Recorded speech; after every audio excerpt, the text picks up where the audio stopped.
নমস্কার বন্ধুরা, আজকের রেসিপি হচ্ছে তালের মালপোয়া। তার জন্য আমি তালের পাল্প বার করে নিয়েছি।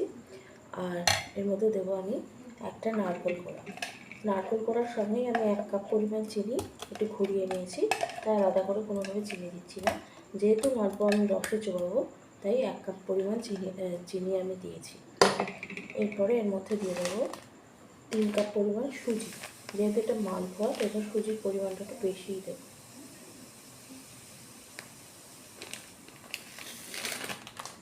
আর দিয়ে দিচ্ছি এর মধ্যে অল্প মৌরি আর অল্প করে একটু গোলমরিচের গুঁড়ো। এবার সব কিছু আমি ভালো করে মিক্সড করে নেব।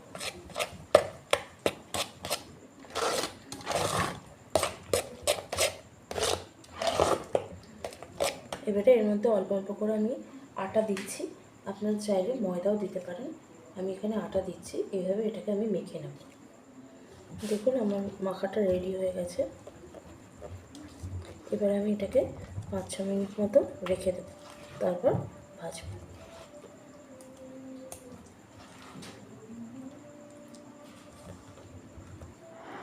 দেখুন বন্ধুরা, আমার গোলা রেডি হয়ে গেছে। এবারে আমি একটা একটা করে মালপোয়া ছেড়ে দেবো।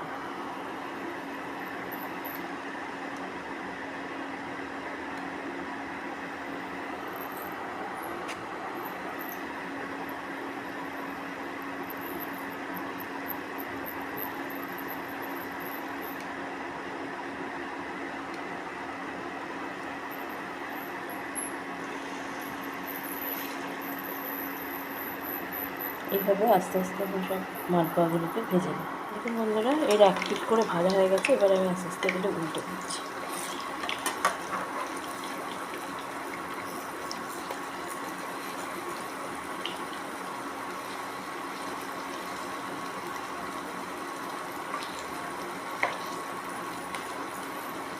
এইভাবেই আমি দুপাট ভালো করে লাল লাল করে ভেজে নেব। দেখুন বন্ধুরা, এগুলো খুব সুন্দর করে লাল লাল করে দু পিঠই ভাজা হয়ে গেছে। এবার এগুলো আমি তুলে নেব।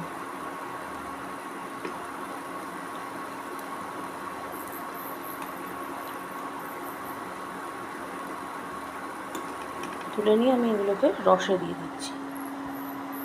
আমার রসটা করা আছে, রসটা হালকা গরম আছে। খুব গরম রসে দেবো না এগুলো, তাহলে নষ্ট হয়ে যাবে, গলে যাবে।